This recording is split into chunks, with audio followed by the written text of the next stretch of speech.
예, 이 시간 함께 나누실 하나님 말씀은 사사기 6장 11절에서 16절까지 말씀입니다.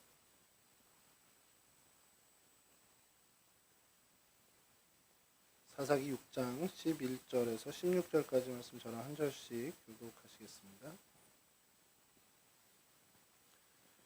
여호와의 사자가 아비에셀 사람 요아스에게 속한 오브라에 이르러 상수리 나무 아래 앉으니라.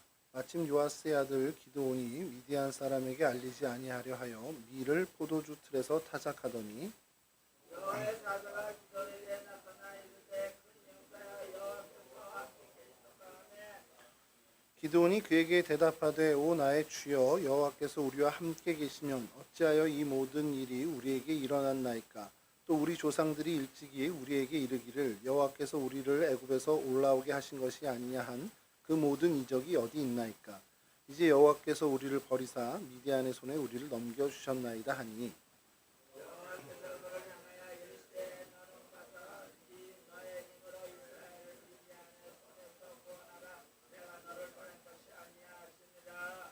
그러나 기드온이 그에게 대답하되 오 주여 내가 무엇으로 이스라엘을 구원하리이까. 보소서 나의 집은 므낫세 중에 극히 약하고 나는 내 아버지 집에서 가장 작은 자니이다 하니 여호와께서 그에게 이르시되 내가 반드시 너와 함께하리니 내가 미디안 사람 한 사람을 지도하리라 하시니라. 아멘.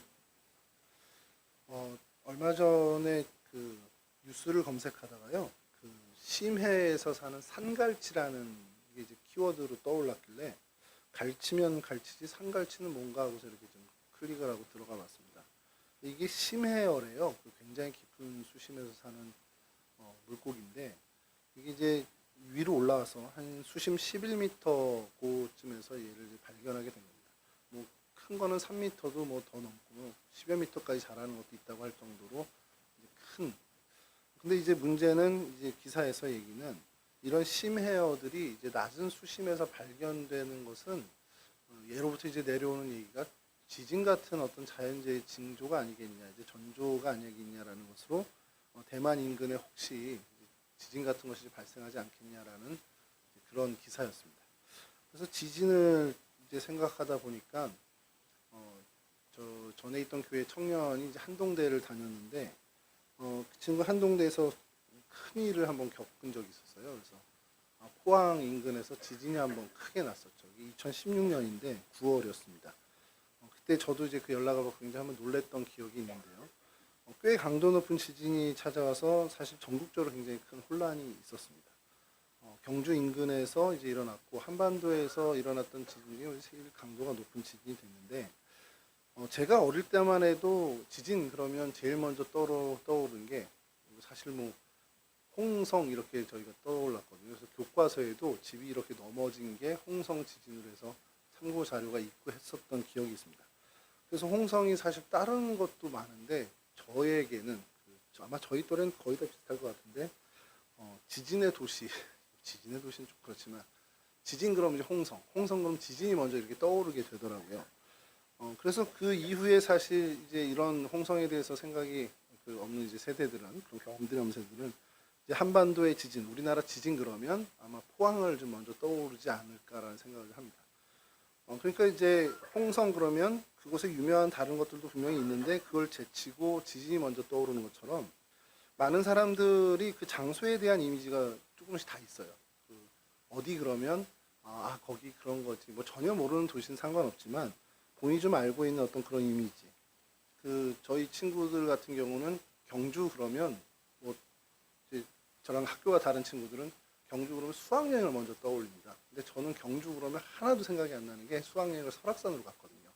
그러니까 저는 오히려 설악산 이래야 뭐 그때 고등학교 친구들하고 흔들바위에서 1시간 반 줄 서가지고 겨우 한번 만져본 이런 기억들이 떠오를 텐데 그러니까 장소에 대한 기억들이 사람마다 다 그 경험마다 경험 때문에 다 다를 겁니다. 우리나라 최고의 어떤 관광지 그럼 제주도인데요. 저는 제주도에 대한 기억이 좋습니다. 왜 좋으냐면 저희 집사람 듣고 있을 텐데 신혼여행을 갔기 때문에 좋아요. 딴 거 없습니다. 신혼여행을 제주도로 갔기 때문에 제일 좋은 도시입니다. 제일 좋은 관광지인데 제 친구가 하나 2016년에 처음 제주도로 간 친구였어요. 그러니까 어떻게 보면 좀 늦은 나이에 제주도 처음 가게 된 건데 하필 그때 그 친구 가던 고해에 태풍을 세게 맞았습니다. 그래서 제가 그 검색을 해봤더니 그 태풍 이름이 차바더라고요. 휴가 기간 내내 태풍이 쫓아다녔다는 거예요. 그래서 그 친구에게 제주도는 그냥 태풍, 뭐 조마조마했다. 밤에 잠을 못 자고, 뭐 바람에 뭐 호텔 창문이 깨지고 이런 경험이 있어서 지금도 이렇게 빗소리가 그러니까 이제 밤에 잠을 자대로 못 잘 정도로 이제 두려움이 있었던 기억이 제일 큽니다. 그러니까 제주도 하면 그 친구는 지금도 어우 그 태풍 오면 큰일 나. 여름에는 가는 데가 안 돼. 뭐 이런 얘기를 하는 거고 하필이면 그때 또 인명 피해도 좀 많았던 그 시기였습니다. 그러니까 제주도에 대한 이 기억이 저와 그 친구는 정말 극도로 다르게 되죠. 저는 늘 언제나 가고 싶은 곳, 신혼여행을 갔었으니까 늘 언제나 가고 싶은 곳인데 그 친구는 거기는 웬만하면 안 가야 되는 곳으로 이제 있는 것이죠. 여러분 이와 같이요 우리가 장소를 생각할 때 먼저 떠오르는 것은 우리가 경험한 것들이죠. 성경에 나오는 많은 장소들도 사실은 이와 비슷할 겁니다. 우리가 성경에 나오는 그 많은 장소에 대해서 어떻게 먼저 우리가 선행적으로 공부를 했는지 아니면 얘기를 들었는지 말씀을 공부했는지 이거에 따라서 그 장소에 대한 기억들이나 추억들이 조금씩은 다를 거예요. 뭐 크게 다르진 않은 것이 성경 안에 있는 내용들이 한정적이다 보니까 크게 다르지 않을 텐데 그러니까 그 장소가 사실은 중요한 게 아니라 거기서 벌어진 사건이나 이런 것들이 훨씬 더 의미가 있다는 것이죠. 일전에 저희가 계속 몇 차례 이제 뭐 시내산부터 우리가 계속 살펴봤죠. 모리아산도 살피고 시날, 베델, 뭐 요단, 여리고, 세겜 그리고 지난주 다볼산까지 저희가 살펴봤는데 사실 그 장소들도 의미가 있겠지만 그것보다 더 의미 있는 건 그 장소에서 벌어진 하나님의 역사, 그 사건이 더 중요하다는 겁니다. 그래서 오늘 저희가 9번째로 좀 찾아볼 이 장소, 이 성경의 지명은 오브라라는 땅이에요. 굉장히 생소할 겁니다. 이 오브라라는 것이 저도 예전엔 들어본 기억이 별로 없고 아마 신학생 때 사사기 그 공부하던 시절에 이제 기드온 때문에 알게 된 건데 이 오브라라는 땅이 의외로 좀 많이 그런 일들이 있었습니다. 유명한 장소는 아니고 정말 생경한 어떤 생소한 지명인데 그래서 오늘 그곳에서 벌어진 일, 그 가장 우리가 그 사건을 얘기하면 근데 저희가 아마 잘 기억할 아주 유명한 사건을 저희가 좀 보면서 하나님의 그 역사 그리고 또 우리가 찾을 만한 교훈을 좀 찾았으면 하는 겁니다. 자, 오브라 그러면 여러분 뭐 퀴즈는 아니지만 한번 생각해 보시죠. 어디쯤에 있을까라는 생각을 하면은 어디쯤에 있을 것 같습니까? 뭐 이스라엘을 반으로 나눠서 위쪽 아래쪽으로 생각했을 때 위아래 뭐 이것처럼 어디에 있을 것 같습니까? 오브라가 여기서요 좀 판가름이 나는 게 성경에 대해서 조금 이제 이렇게 그 성경상의 어떤 지도나 이스라엘의 어떤 이거를 아는 분들은 오브라, 기드온 그러면서 유출을 해낼 수가 있습니다. 사진 한번 띄워주시죠. 이게 시간 너무 작아서 오브라가 성경에 두 곳이 나옵니다. 여기까지는 뭐 많이들 모르실 텐데 베냐민 지파에 속한 오브라가 있어요. 근데 오늘 거기는 저희가 생각하지 않을 겁니다. 그리고 므낫세 지파의 성읍으로서의 오브라인데 예, 저 동그라미 위쪽 사진의 위쪽에 동그라미 보이십니까 혹시? 예, 갈멜산 밑으로 예, 오브라라고 되어 있는 거기가 이제 므낫세 오늘 저희가 살필 거고 한참 내려와서 보면은 제가 좀 가야 될까요? 여기 베냐민 지파의 오브라가 또 있습니다. 이렇게 그림에다 좀 색칠을 해왔어야 되는데 거기까지 못했습니다. 이렇게 이제 좀 지도에서도 사실 찾기 어려운 그 동네인데 이 뭐 예를 들어서 베냐민 지파에 있는 성읍도 뭐 여러 일들이 있었습니다. 그리고 사실 성경의 이야기보다는 이 구약과 신약의 중간 사이 여기는 좀 일들이 좀 있는데 그러면 나중에 혹시 기회가 되면 저희가 좀 살펴보고요. 오늘은 므낫세 지파에 있었던 그 성읍인 이 오브라에 대해서 얘기를 할 텐데 뭐 일단 성경에서 소개하는 것은요. 므낫세 지파의 성읍으로 아비에셀 부족이 속해 있는 그 땅이라고 이제 그 성경에서 이야기합니다. 그리고 여기에서 벌어진 사건 중에 좀 제일 중요하고 어떻게 보면 주목할 만한 사건은 기드온이 이곳에 단을 쌓고 이름을 붙였는데 무슨 이름이냐? 너무 유명한 이름. 여호와 샬롬이라는 이름을 붙였습니다. 하나님의 평강, 하나님은 평강이시다. 자, 여러분 기드온이라는 사람의 이름 뜻이 저희 전에 성경 속 인물 저기가 할 때 한번 다뤘었는데 제가 볼 때는 아무도 기억 못 하실 것 같아요. 그리고 그게 저에겐 또 은혜일 수 있는데 기드온이라는 이름은요 나무꾼이라는 이름입니다. 그러니까 벌목하는 사람이에요. 이렇게 직역을 하면. 근데 우리말로 하면 그냥 나무꾼입니다. 이름을 나무꾼으로 짓는 건 좀 그렇지 않아요? 그러니까 그만큼 그 집안이 그렇게 뭐가 크게 있지 않은 남자 형제들은 그냥 다 가서 벌목하면서 생계를 유지해야 되는 그런 형편의 사람이라고 추정을 할 수가 있다는 거죠.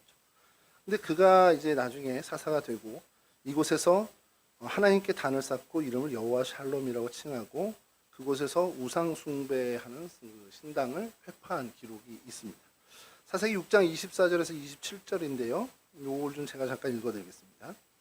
기드온이 여호와를 위하여 거기서 제단을 쌓고 그것을 여호와 샬롬이라 하였더라. 그것이 오늘까지 아비에셀 사람에게 속한 오브라에 있더라. 그날 밤에 여호와께서 기드온에게 이르시되 내 아버지에게 있는 숫소 곧 7년 된 둘째 숫소를 이끌어오고 내 아버지에게 있는 바알의 제단을 헐며 그 곁에 아세라상을 찍고 또 이산성 꼭대기에 내 하나님 여호와를 위하여 규례대로 한 제단을 쌓고 그 둘째 숫소를 잡아 내가 찍은 아세라 나무로 번제를 드릴지라 하시니라. 이에 기드온이 종 10사람을 데리고 여호와께서 그에게 말씀하신 대로 행하되 그의 아버지의 가문과 그 성읍 사람들을 두려워하므로 이 일을 낮에 행하지 못하고 밤에 행하니라. 어쨌든 하나님께서 명하신 그 바알과 아세라 신당을 무너뜨리고 그 목상을 불태워서 하나님께 제단 번제를 드리는 데 사용하는 그런 기사입니다. 이것이 일어난 곳이 바로 오브라라는 곳이에요. 그러니까 기드온의 고향이기도 하고요. 우리 표현으로는 기드온의 어떤 그 나와바리입니다. 그래서 거기에 이제 자기 친구들도 좀 있고 함께할 사람이 있었는데 그런데 여기서 아직 기드온은 아직까지는 좀 소심해요. 그래서 낮에 못하고 이걸 밤에 하죠.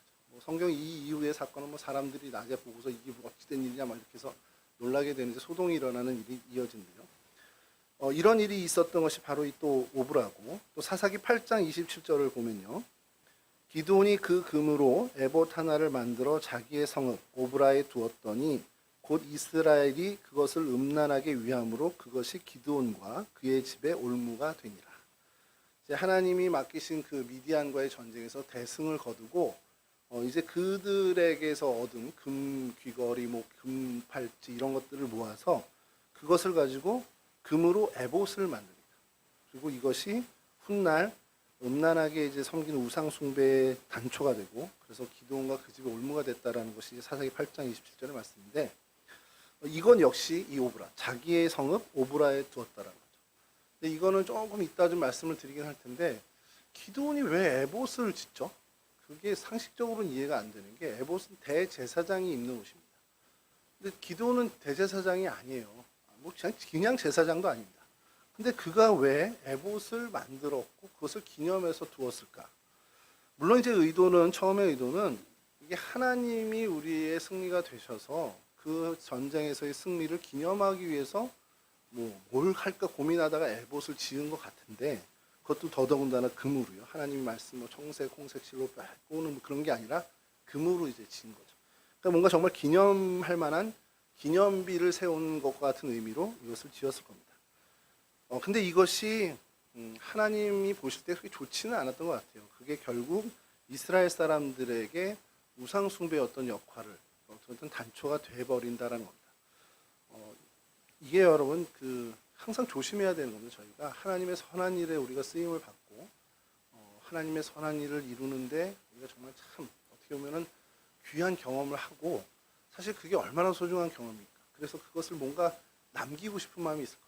근데 거기에 내 이름도 조금, 내 영광도 조금 그런 마음들이 들어갈 때 항상 이러한 문제들이 생길 수 있다는 것을 우리가 항상 경계해야 됩니다. 기념비를 차라리 세웠으면 나을 수 있습니다. 기도는 사사니까 그럴 수 있겠죠. 근데 그가 대제사장도 아님에도 불구하고 에봇을 만들었다는 것은 그가 자신에게 대한 스스로를 어떻게 생각하는지 모르지만 하나님과 가까운 아니면 대제사장 그 정도 역할을 했다라고 생각한 건지 모르지만 그렇게까지 좀 선을 넘은 모습을 보였다라는 겁니다. 그러니까 우리가 항상 보면요, 어렵고 힘들 때 하나님이 매달릴 때 실수하는 일은 별로 적고요. 뭔가 우리가 선줄로 생각했을 때, 우리가 뭔가 다 이뤘다고 생각했을 그때에 사실 넘어지는 일들이 참 많이 보게 됩니다. 자, 그리고 사사기 8장 32절에는요, 이제 기드온이 그 그곳에서 죽고 그래서 이제 장사가 지내지는 묘실에 장사됐다라는 것인데 그게 오브라입니다. 8장 32절 요아스의 아들 기돈이 나이가 많아 죽음에 아비에셀 사람의 오브라에 있는 그의 아버지 요아스의 묘실에 장사되더라. 또 사사기 9장 5절을 보면 이게 좀 비극적인 일이 또 여기서 벌어지는데요. 오브라에 있는 그의 아버지의 집으로 가서 여룻바알의 아들 곧 자기 형제 70명을 한 바위에 죽였으니 다만 여룻바알의 막내 아들 요담은 스스로 숨었으므로 남으니라. 자, 이렇게 기돈이 죽고 나서 이방 여인에게서 난 아비엘렉이라는 이제 그 기돈의 아들이 형제 70명을 한 바위에서 한 날에 다 죽이는 비극적인 일이 벌어집니다. 그리고 이제 스스로가 왕처럼 스스로가 이제 지도자로 세움 받는 그런 일들이 벌어지는데 그 사건 역시 이 오브라에서 벌어지게 되는 거죠. 오브라에서 벌어진 일들이 뭐 이와 같이 기도원과 관련된 일들이 참 많은데 사실 성경에서는 오브라에 관련된 일들은 이 일이 거의 뭐 전부 다라고 해도 과언이 할 정도로 별 그 다음에 큰 일은 없습니다. 그래서 이 일을 가지고 저희가 좀 하나님이 이 기도원을 통해서 하나님이 역사하신 그 사건들을 좀 저희가 살피면서 하나님이 주시는 좀 메시지, 하나님이 주시는 그 교훈을 좀 살펴보려고 하는데요. 먼저 기드온을 좀 주목하다 보면은 좀 드는 생각이 있습니다. 기드온은 이렇게 하나님의 어떤 그 쓰임 받을 만한 모든 조건이나 여건들은 되지 않았구나. 그게 외적이든 내적이든 그런 부분에서 좀 충분한 사람은 아니었다라는 것을 저희 좀 보게 됩니다. 그러니까 어떤 신앙적으로도 굉장히 작은 사람이었다라는 것이죠. 어려운 때에 하나님을 향해서 신실하는 믿음을 지켰던 그런 많은 신앙의 선배들이 있는데 이런 성경에 등장하는 기도원의 이 초반의 모습은 어떻게 보면 신실한 믿음을 지키는 그런 모습은 보이지 않습니다. 여호와께서 이스라엘과 함께 계셨다면 어떻게 이렇게 미디안이를 폭정을 하는 미디안의 어떤 이런 강압하는 일들이 우리에게 일어날 수 있겠는가라는 의문을 가진 거예요. 또 하나님이 이스라엘을 애굽에서 이끌어낼 때는 많은 기적과 이사를 통해서 구원했는데 왜 지금은 침묵하고 계시느냐라는 불평과 불만이 그 안에 항상 내재되어 있던 그런 모습을 보입니다. 오늘 읽었던 본문 중에 하나인데요. 사사기 6장 13절입니다. 기드온이 그에게 대답하되 오 나의 주여 여호와께서 우리와 함께 계시면 어찌하여 이 모든 일이 우리에게 일어났나이까. 또 우리 조상들의 일찍이 우리에게 이르기를 여호와께서 우리를 애굽에서 올라오게 하신 것이 아니냐 한 그 모든 이적이 어디 있나이까. 이제 여호와께서 우리를 버리사 미디안의 손에 우리를 넘겨주셨나이다 하니. 이게 평상시 기드온이 갖고 있던 신앙의 상태였습니다. 지금 이렇게 우리가 어려움을 당하고 있는 일들이 이거 결국 하나님이 우리 버려서 그런 거네요. 하나님이 우리와 함께 하시다면 왜 이런 일이 우리한테 일어납니까? 이런 기본적인 불만이 있었던 사람입니다. 자, 근데 여러분 한번 여기서 정확히 우리가 좀 팩트를 체크해 보죠. 이 미디안으로부터 압제받는 이 일이 하나님이 이스라엘을 버려서 일어난 일입니까? 오히려 반대죠. 하나님이 이스라엘을 정말 어떻게 보면 구원하시고 다시 하나님의 백성으로 세우기 위해서입니다. 어려움의 근본적인 원인은 이스라엘이 하나님을 배반하고 어떻게 보면 우상숭배에 빠지고 하나님의 손을 놓은 것에 있다는 거죠. 그러니까 하나님을 외면한 데 있다는 거예요. 근데 이러한 불평, 불만이 당시에 뭐 기드온만 갖고 있었겠습니까? 그때 당시 이스라엘 사람들은 다 그렇게 생각했을 거예요. 출애굽 과정에서 그 광야에서 그리고 가나안 점령하는 그 시기에 그 놀라운 이적과 역사를 행하신 하나님 도대체 어디 계신 거야? 도대체 어디 계시길래 우리가 이런 어려움을 겪고 있어? 왜 아무런 도움을 안 주시고 계셔? 라는 불평을 했을 겁니다. 근데 그런 불평을 할 게 아니라 여호와께로 돌아가야 되는 것에 더 집중을 했어야 된다는 거죠. 근데 이게 그들만의 일이냐라고 한다면 사실 좀 저도 개인적으로 자유롭지 못한 것이 어려움에 빠지고 힘든 일을 겪게 됐을 때 하나님께 분노까지는 아니더라도 이제 원망의 마음이 들 때가 있죠. 왜 그러시죠? 하나님 도대체 왜 이런 일들이 일어납니까? 이렇게 하는데 사실 그 원인이 하나님께 있지 않은 경우가 훨씬 더 많다는 겁니다. 어려움이나 이런 일들을 겪고 맞이하게 됐을 때 우리가 가져야 되는 것은 나를 살피는, 우리를 살피는, 우리 공동체를 살피는 데 더 주목을 해야 된다는 거죠. 하나님이 우리를 떠나서가 아니라 우리가 혹시 하나님에 대해서 우리의 잘못된 걸음이나 잘못된 선택이 있었을까라는 것을 한 번쯤 다시금 생각해야 된다는 겁니다. 그러니까 기드온도 마찬가지입니다. 이 고난 중에 자신과 또 그 백성의 죄를 고백하면서 하나님께 회개하며 돌이킨다기보다 하나님을 원망하고 어떻게 보면은 하나님께 불만을 갖고 있는 마음으로 정말 불편하게 살아온 겁니다. 정말 안일하게 생각하고 당시 가나안 땅에 있는 많은 풍토들, 매력적인 것들을 보면서 우상 숭배를 했던 사람들과 별다른 모습을 보이지 않는 것과 마찬가지라는 거죠. 이렇게 그 신앙적으로도 사실은 그렇게 뭐 위대한 인물이 될 만한 그런 모습을 갖고 있지는 않았던 사람이고요. 신앙적으로뿐만이 아니라 어떤 사회적, 신분적으로도 그는 작은 사람이었습니다. 기드온은 므낫세 지파에 속했죠. 그리고 므낫세 지파 중에서도 굉장히 세력이 약한 집안이라고 스스로 고백하고 있고요. 그리고 그 집안의 또 막내 아들, 작은 자라는 막내 아들이었습니다.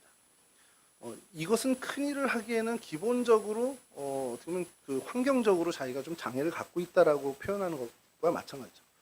먼저 이제 므낫세 지파라는 것은요, 참 성경에서 좀 해석하기 어려운 부분 중에 하나인데, 에브라임과 므낫세, 그러니까 요셉의 아들 므낫세와 에브라임인데 장자는 므낫세입니다. 근데 야곱이 이렇게 좌수와 우수를 엇갈려서 축복했다라는 기분. 에브라임이 장자의 어떤 권한을 갖게 된 거죠. 자, 축복권을 에브라임에게 넘겨준 마치 에서와 같은 비슷한 그런 처지가 됐는데 축복을 동생인 에브라임에게 넘겨줬다라는 어떤 그런 생각들이 지파 안에 계속적으로 열등감으로 작용을 하고 있었고요. 그런 므낫세 집안에 속했는데 그나마 그 안에서도 세력 있는 집안이 아니라 어떻게 보면 열악한 집안에 또 장남도 아니고 좀 작은 막내로 있었다라는 겁니다. 그러니까 집안에서도 그렇고 족속에서도 그렇고 지파 공동체에서도 그렇고 어떻게 보면 인정을 받거나 주목을 받는 그런 대상이 아닌 정말 요즘 표현으로 존재감이 거의 드러나지 않는 그런 사람이었다는 거죠. 본인 자신도 남들 앞에 나서기보다는요, 은밀하게 자신의 일을 하는데 만족하는 그런 어떤 소극적인 사람이라고 볼 수 있었습니다. 그러니까 모든 정황을 생각해 볼 때, 그가 뭐 한 지파 정도도 힘들 텐데, 온 이스라엘 공동체를 이끄는 지도자가 된다라는 것은 사실 그에게는 그 객관적인 사실을 봤을 때 좀 벅차고 어려운 일일 수 있다라는 그가 이제 사회적으로도 환경적으로도 굉장히 열악한 사람이었다라는 거죠. 이게 기드온의 현 시점의 기드온의 모습입니다. 그냥 뭐 정말 객관적으로 했을 때요. 자, 그런데 그런 사람을 하나님은 이스라엘의 구원을 위해서 사용하시겠다고 작정하셨다는 거예요. 이게 정말 무섭습니다. 하나님이 작정하셨다라는 게 사실 정말 무서운 일이죠. 자, 하나님께서 어떻게 그 일을 이제 실행하시냐? 우선적으로 하나님은 기드온에게 새 호칭으로 부릅니다. 사사기 6장 12절인데요. 여호와의 사자가 기드온에게 나타나 이르되 큰 용사여 여호와께서 너와 함께 계시도다 하네. 여호와께서 이제 기드온을 부르죠. 기드온이 하나님의 부름을 받는데 어떻게 보면 좀 격에 맞지 않는 부름을 이제 받게 되는 겁니다. 기드온아 이렇게 부르는 게 아니라 큰 용사여 이렇게 부르십니다. 제가 이걸 어떻게 비유를 해볼까? 여러분들이 큰 용사이고 성경에 많은 표현이니까 별로 그렇게 그렇게 부르실 수도 있지 이렇게 될 텐데 이게 너무 기드온에게 낯선 표현일 수 있는 게 쉽게 얘기해서 여러분이 누군가 저에게 여러분이 이제 목격하는 거예요. 그 목격자로 저한테 가우진 목사님 이렇게 안 부르고 근육 짱짱맨 가우진 목사님 이렇게 부른다고 치면 그게 와닿겠냐는 거예요. 여러분들. 근육 배불뚝이한테 이런 생각을 하실 거라죠. 근데 기드온이 딱 그랬다는 거예요. 기드온이 큰 용사요? 말씀드렸잖아요. 므낫세 지파였고 그것도 그 집안의 유력한 집안도 아니고 그리고 그 집안에서도 큰 뭐 장남도 아닌 주목받지 못하는 사람인데 그에게 여호와의 사자가 나타나서 기드온아 이리 와봐 이게 아니라 큰 용사요. 하나님이 너와 함께 계신다. 이 호칭은요. 분명히 하나님이 그를 통해서 큰 용사에게 맡길 만한 큰 일을 맡기시겠다는 하나님의 의지를 보여준 겁니다. 근데 이제 말씀드린 것처럼 큰 그 일을 이룰 만한 여건도 상황도 아닌 사람이니까 뭐 어떻게 생각을 해야 되느냐라는 거죠. 결국 무엇을 하나님이 말씀하시는가 생각해 보면 하나님께서 이제 큰 일을 이제 실행하실 텐데 이루어 가실 텐데 그 일을 이 보잘것없는 기드온에게 맡기겠다 작정하셨다는 겁니다. 그러니 그에 걸맞는 새로운 존재로 바꾸겠다는 하나님의 의지를 표명한 것이라고 저는 봐야 된다. 그러니까 하나님이 큰 용사여 부른 거는 네가 지금 큰 용사가 아니라 그 큰 용사가 맡을 만한 큰 일을 너에게 맡길 테니 이제 너는 큰 용사다운 면모를 갖추도록 내가 다듬어 가겠다라는 하나님의 의지를 표현한다는 것이죠. 그렇게 하나님이 기드온에게 새 호칭을 준 거라는 겁니다. 그리고 이 이후에 여룻바알이라는 이름을 또 얻기도 하죠. 이게 하나님의 사람을 세우실 때 많은 방법을 쓰는데 그 중에 한 방법이기도 해요. 호칭을 바꿔주시는 거. 창세기 32장 28절을 보면 우리가 잘 아는 일이 벌어지죠. 그가 이르되 내 이름을 다시는 야곱이라 부를 것이 아니요 이스라엘이라 부를 것이니 이는 내가 하나님과 및 사람들과 겨루어 이겼습니다.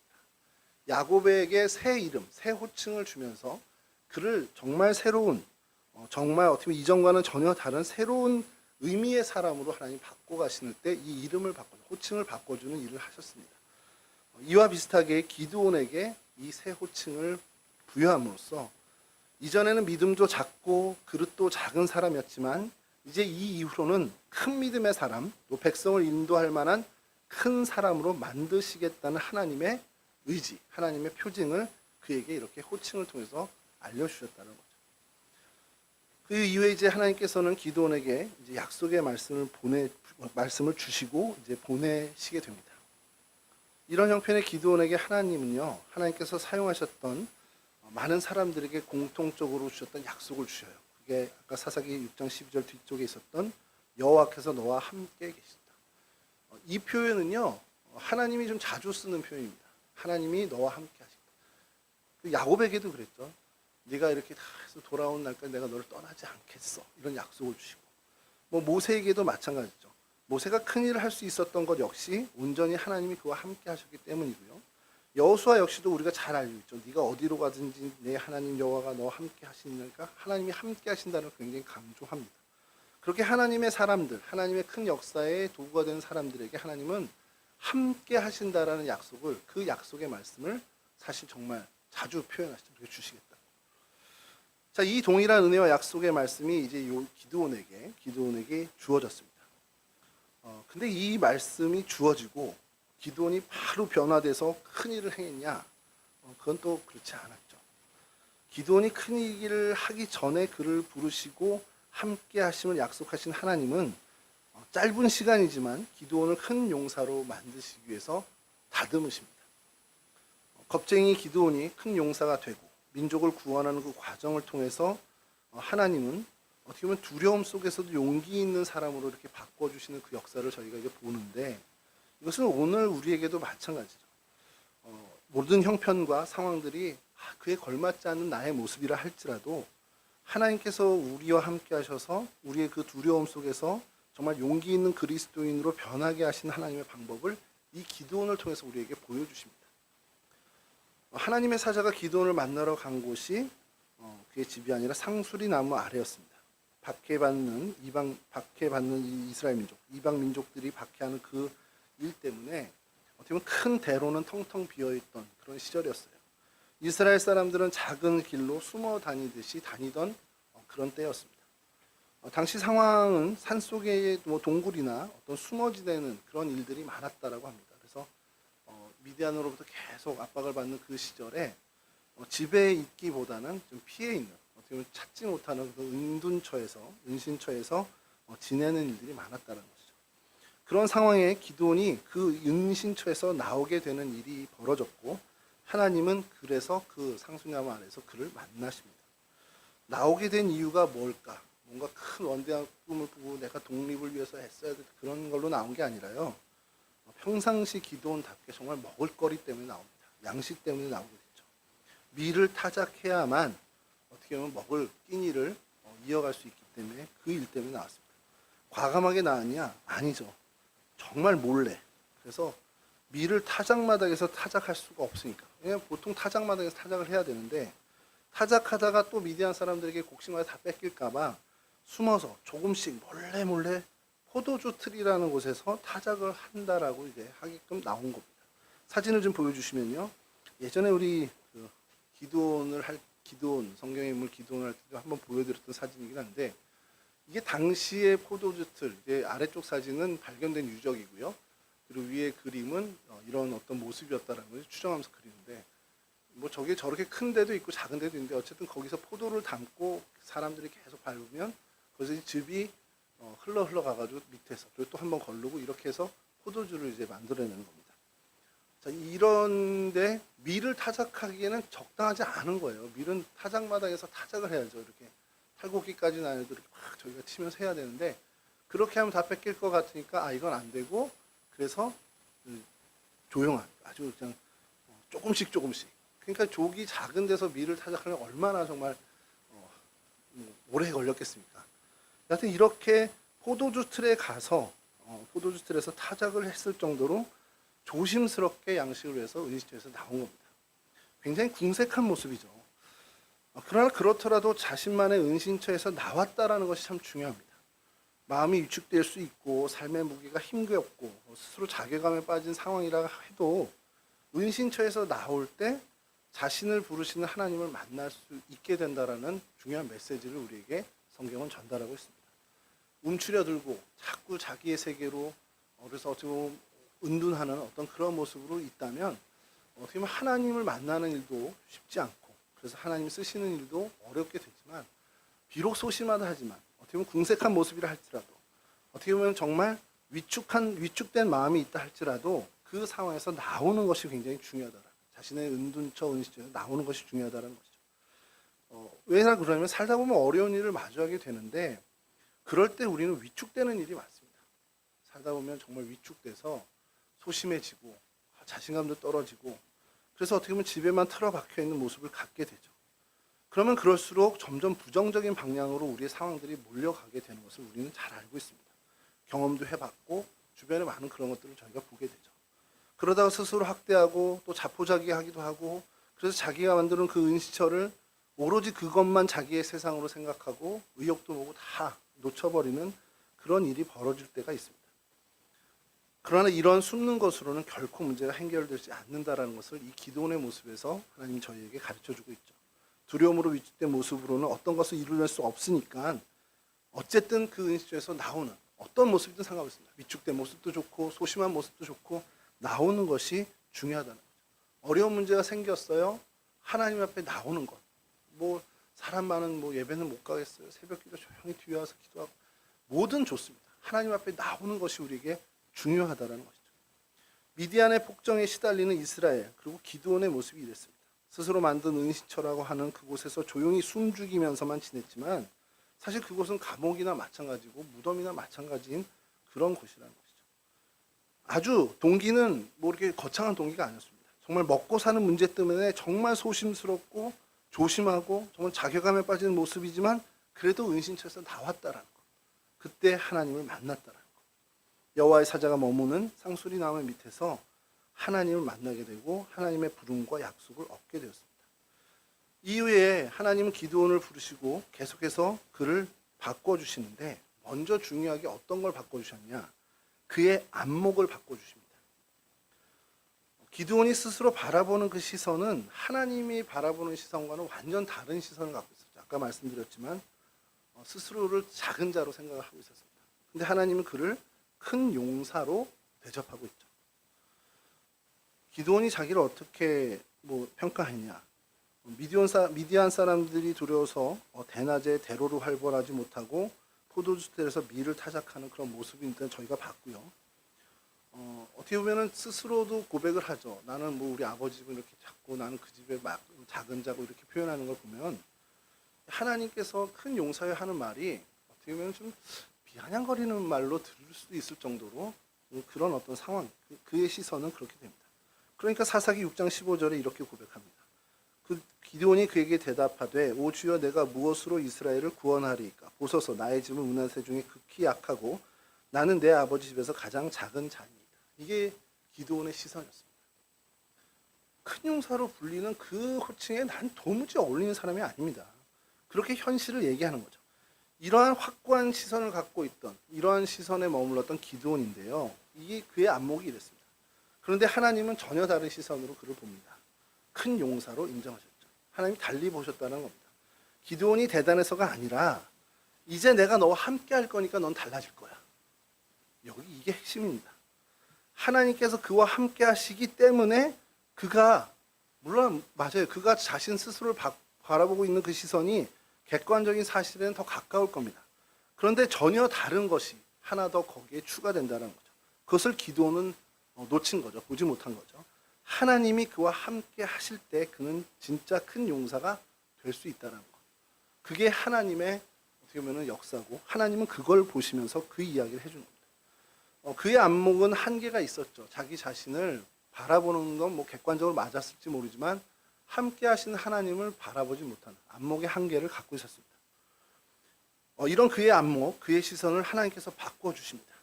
자신과 함께 하시는 큰 용사, 진짜 진정한 의미의 큰 용사인 하나님을 이제 제대로 보게끔 하나님이 그의 안목을 변화시켜주죠. 그래서 그가 큰 일을 이룰 수 있는 진짜 용사가 되어져 가는 겁니다. 지극히 작은 자 중에 작은 자인 기드온을 큰 용사로 만드신 하나님. 뭐 비겁해 보일 수도 있고 또 낙담해서 위축된 사람으로 보일 수 있지만, 그래서 그러한 안목을 가질 수밖에 없는 기드온을 하나님께서 큰 용사로 바꿔가는, 변화시키는 그 과정이 정말 하나님이 그의 안목을 바꾸고 그 안목이 바꾸는데 결정적으로 함께 하시는 하나님을 볼 수 있게 해줬다는 겁니다. 사실 이 신앙이라는 게 그래요. 우리가 신앙생활을 해나갈 때 현실을 보고 내 형편을 보고 이렇게만 보면 희망이 없습니다. 물론 이제 뭐 자신만만하고 뭔가 가진 게 많은 분들은 뭐 용기를 낼 수 있을지 모르겠지만, 대개의 사람들이 신앙생활을 할 때 나의 형편과 맞닥뜨린 상황과 정황만을 본다면 용기를 잃을 수밖에 없어요. 근데 신앙이 뭡니까? 그 안에서 나와 정황만이 아니라 하나님을 볼 수 있는 시선을 갖는 거죠. 그러면 달라집니다. 나를 바라보는 그 안목, 작디 작은 나를 바라보는 안목과 그 시선을 이제 크고 놀라우신 하나님을 바라볼 수 있는 시선으로, 그렇게 우리의 안목이 바뀌어져 가는 것이 신앙이고 믿음의 성장이라는 것이죠. 이제 하나님의 관점에서 우리가 보는 것을 목표로 해서 살아가는 신앙인인데, 사실 이게 근데 쉽지는 않죠. 왜냐하면 현실이 너무 커요. 현실이 너무 두렵습니다. 그러니까 현실에 매몰되고 현실에서 맞닥뜨리게 된 어려움이 너무 우리를 공격하고 우리를 짓누르다 보면 우리가 하나님을 바라보는 시선을 너무 놓칠 때가 있습니다. 근데 그것을 우리가 극복해내야 된다는 거죠. 그렇게 안목을 계속해서 우리의 시선을 정말 바꾸기 위해서, 하나님을 볼 수 있는 시선이 되기 위해서 애쓰고 노력하는 것이 우리에게 주어진 굉장히 큰 숙제라는 겁니다. 하나님을 보게 되고 그로 인해서 더 이상 두려움에 떠는 사람이 아니라 하나님이 주시는 평안과 담대함을 얻게 되는 사람이 되어야 한다는 겁니다. 사실 기드온의 이런 사건을 보면서 우리가 놓치지 말아야 되는 것은 바로 이 부분이라는 겁니다. 이스라엘 사람들 또 기드온은 하나님을 바라보지 못했기 때문에 사실 그 두려움에 빠져 있었습니다. 제가 이제 이런 말을 들었는데요. 믿음의 반대말이 불신이잖아요. 불신앙, 믿음, 불신인데 이 불신에는 항상 동반되는 게 바로 두려움이라는 겁니다. 뭔가를 믿지 못할 때, 의지하지 못할 때 두려움이 반드시 이제 따라오게 되는데, 두려움의 반대말은 뭡니까? 두려움의 반대말은 평강입니다, 사실은. 평강은 사실 믿음에서 동반되는 것입니다. 평안과 평강은 믿음에서 동반되는 거니까, 믿음이 강하게 세워지게 되면 그 믿음이라는 것은 하나님을 철저하게 신뢰하는 마음이다 보니 하나님을 신뢰하는 그 믿음으로 인해서 모든 일에서 하나님이 주시는 평강을 얻게 된다는 겁니다. 그러니까 믿음에 항상 동반되는 것은 이 평강이죠. 근데 하나님을 믿는 믿음이 불신으로 바뀌게 되면, 약해지게 되면 하나님을 전적으로 믿지 못하게 되기 때문에 하나님이 이곳에 계신 것, 하나님과 무관한 모습, 무관한 형편과 상황으로 여겨지게 된다는 겁니다. 그래서 불안을, 두려움을 느낄 수밖에 없다는 것이죠. 모든 일에 안심하지 못하고 두려움에 빠지게 된다는 것. 그러니까 이런 관점에서 우리가 본다면 믿음의 반대말이 두려움, 불안, 이렇게, 그러니까 불신에서 오는 두려움과 불안이 믿음의 반대말이 될 수 있다라고 하는 거죠. 그렇게 되면 내가 지금 불안해? 내가 지금 뭔가 두려워? 그렇다면 지금 우리 안에 믿음이 약해졌다라고 보면 틀리지 않은 말이 된다는 것이죠. 불안과 두려움이 있다. 그래서 평강이 내 마음에 없다. 그럼 나의 믿음이 약해졌다. 내가 하나님을 전적으로 의지하고 믿지 못하고 있구나라는 것을 깨닫고 그때 다시 하나님께 매달리고 하나님께 기도하며 나아가야 한다는 겁니다. 이런 어떤 기도원의 이런 모든 과정들을 보면서 우리가 정말 깨달아야 되는 중요한 것은 이 안목을 변화시키면서 하나님을 바라볼 때 그냥 하나님을 바라보고 안목이 변화됐다고 되는 것이 아니라 하나님을 전적으로 의지해서 우리 마음을 뒤흔드는 두려움과 불안에서 벗어나야 한다는 거죠. 이게 사실 우리에게 굉장히 중요한 하나님의 메시지라는 겁니다. 그래서 하나님이 주시는 평강을 누림으로 인해서 두려움을 몰아내는 거예요. 어느 분이 그런 얘기를 했는데 지금 기억을 못해서 그러는데, 그 두려움이 있을 때 두려움을 없이 하려고 막 노력하는 것은 별로 힘이 없다라는 거예요. 그 성과가 없다는 거죠. 두려움과 불안이 있을 때 제일 좋은 것은 계속 하나님의 평강으로 채우는 거랍니다. 하나님 주시는 평강의 은혜를 계속 채우는, 그러면 이 두려움이 작아지고 뭐 이제 그 안에서 소멸이 된다라는 것이죠. 그러니까 두려움과 싸우지 말고 하나님께 매달리고 하나님의 평강으로 채우는 것이 훨씬 더 지혜로운 신앙의 과정이라는 겁니다. 자, 이러한 과정을 겪는 기드온이 사사기 6장 24절에 이렇게 갑니다. 기드온이 여호와를 위하여 거기서 제단을 쌓고 그것을 여호와 샬롬이라 하였더라. 그것이 오늘날까지 아비에세 사람에게 속한 오브라이다. 무슨 얘기입니까? 기드온은 이제 그것을 경험한 겁니다. 하나님을 바라볼 수 있는 안목이 생겼고, 그리고 하나님을 의지하다 보니 그 믿음이 생겼고, 그래서 그가 하나님을 어떻게 여깁니까? 여호와 샬롬, 평강의 하나님, 평안의 하나님, 이렇게 경험하게 된 거죠. 그러니까 그만큼 그가 하나님을 전적으로 신뢰하게 됐다라는 얘기를 성경에선 여호와 샬롬으로 이렇게 좀 대처를 하고 있는 거죠. 뭐 이후에 기드온이 치르는 전쟁의 과정은 뭐 말죠. 양털 시험도 있고, 뭐 물 떠먹는 그 방법으로 뭐 사람들 보내고 말해서 300명 가지고 뭐 어떻게 보면 뭐 처음에 32,000명이 모이는데 뭐 걸러내서 10,000명이 되고 뭐 300명으로 줄어들고, 그 300명의 군사를 가지고 135,000명의 미디안 연합군을 물리쳤다. 놀라운 일이 벌어졌습니다. 이건 뭐 지난번에 그 성경 속 인물 이야기 할 때 우리가 다뤘기 때문에 좀 지나가는데요. 여러분, 이렇게 기드온 이 부분을 보면서 저희가 생각해야 되는 것이, 내 삶의 자리, 내 삶의 현장에서 마주하게 되는 모든 문제를 한번 좀 생각해 보자는 거죠. 우리 문제의 해결은 다시 하고 얘기하고 또 계속 반복되는 얘기지만, 우리 문제의 해결은 하나님께밖에 없다라는 것, 하나님만이 답이라는 것을 우리는 이미 알고 있습니다. 그리고 그것을 매일매일 사실 기억해내야 돼요. 내 은신처, 어떻게 보면 위축돼 있고 하나님과 무관하게 자신감 없고 이런 모습에서 우리 빨리 나와서 하나님 앞에 서는 일에 늘 부지런한 사람이 되어야 됩니다. 기도가 안 돼도요, 와 앉아 있어야 돼요. 아, 오늘은 뭐 좀 마음이 그러네. 그냥 그래도 억지로라도 내 몸을 쳐서 내 몸을 이끌어서 기도의 자리로, 예배의 자리로 나를 끌고 와야 됩니다. 사실 그게 제일 중요하고 거기서부터 출발이 된다는 것이죠. 그렇게 나와서 하나님을 만나고, 그래서 하나님과 교제를 하고, 그래서 하나님이 바꿔주시는 그 안목, 믿음의 안목을 얻는 것이 굉장히 중요하다는 거예요. 나만 바라보고 형편만 바라보면 우리는 불신과 두려움과 불안 속에 있을 수밖에 없습니다. 그런데 그 안목을 바꿔서 나와 항상 함께 하시는 하나님을 보고, 그래서 하나님을 의지하게만 된다면 우리는 그 믿음으로 인해서 여호와 샬롬을 누리는 사람들이 될 수 있다는 거예요. 개인적으로도 뭐 힘든 일이 왜 없겠습니까? 살아가는 게 다 힘든 일이잖아요. 근데 그 속에서 그냥 불안해하고 두려움에 떨고 있는 시간을 보내는 사람들이 있고, 그 똑같은 형편이지만 그 마음에 평강을 누리는 사람이 있더라는 겁니다. 그 차이가 뭐겠습니까? 나와 함께 하시는 하나님을 본 사람과 못 본 사람의 차이라는 거예요. 여러분, 항상 여호와 하나님은 여러분과 함께 하십니다. 임마누엘의 하나님으로 여러분과 늘 함께 하세요. 그걸 볼 수 있으면 여호와 샬롬으로 사는 거고요. 그걸 볼 수 없으면 불안과 염려 속에서 사는 사람이 될 수밖에 없다는 겁니다. 하나님이 이스라엘 백성을 떠나신 적이 없어요. 기드온이 계속 처음에 말씀드렸던 그 갖고 있던 불만, 하나님이 함께 하시면 왜 이런 일이 우리에게 일어납니까? 이 불만은요, 하나님을 보지 못했기 때문에 일어난 불만입니다. 그러한 상황 속에서도 만약에 하나님을 바라볼 수 있는 그 안목이 바뀌었다면 기드온은 그런 불평과 불만 속에 살지 않았을 거라는 거죠. 여러분, 그 평강 속에 정말 하나님이 이끄시는 그 인도함이 있습니다.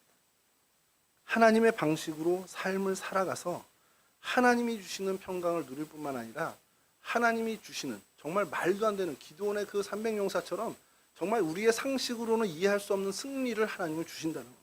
그것이 오늘 우리에게도 하나님의 평강으로 우리가 살아가며 하나님이 이끄시는 삶을 살 때 상식적으로 이해되지 않는 승리를 경험하게 해 주신다라는 사실이죠. 여러분, 그 승리를 경험하는 복된 인생들이 되실 수 있기를 주님의 이름으로 간절히 축원합니다. 말씀 마칠게요. 하나님께서 기드온을 보내서 자기 백성을 미디안에서 종살이하는 그를 구원해 내십니다. 그렇듯이 하나님께서는 당신의 백성을 죄와 사망에서 구원하시기 위해 예수 그리스도를 이 땅에 보내주셨죠. 그리고 그 예수님의 그 피로 사신 성도들을 다시 주님은 가라고 명령하셨습니다. 가서 하나님의 구원하심을 전하라는 거예요. 억눌려 있는 사람, 불안에 떨고 있는 사람, 두려움에 있는 사람들에게 기쁨의 평안의 소식을 전하라는 겁니다. 그래서 저희들을 부르셨다는 거죠. 기드온을 부르신 것처럼 우리를 부르셨습니다. 이 명령에 기드온은 자신의 형편을 보고 할 수 없는 명령이라고, 하나님의 명령이라고 생각을 했습니다. 그러나 하나님이 안목을 바꿔주시고 그의 믿음을 자라게 하시고 하나님을 볼 수 있게 하셔서 그 두려움을 넘어선 승리로 하나님의 쓰임을 받은 거죠. 저희에게 하나님이 저희가 갖고 있는 위축된 마음, 어떤 소심한 마음, 우리의 어려운 형편, 이런 것들을 하나님께서 깨닫게 하시고 그것을 넘어서서 하나님을 바라보는 시선을 갖게 하고 믿음을 자라게 하셔서 여호와 샬롬의 삶을 살게 하신다면, 그런 우리를 통해서 하나님은 요구하시는 게 있습니다. 기드온이 그랬던 것처럼 우리도 억눌려 있는 하나님의 백성들을 꺼내내라는 겁니다. 구원의 길로 이끌어내라는 거죠.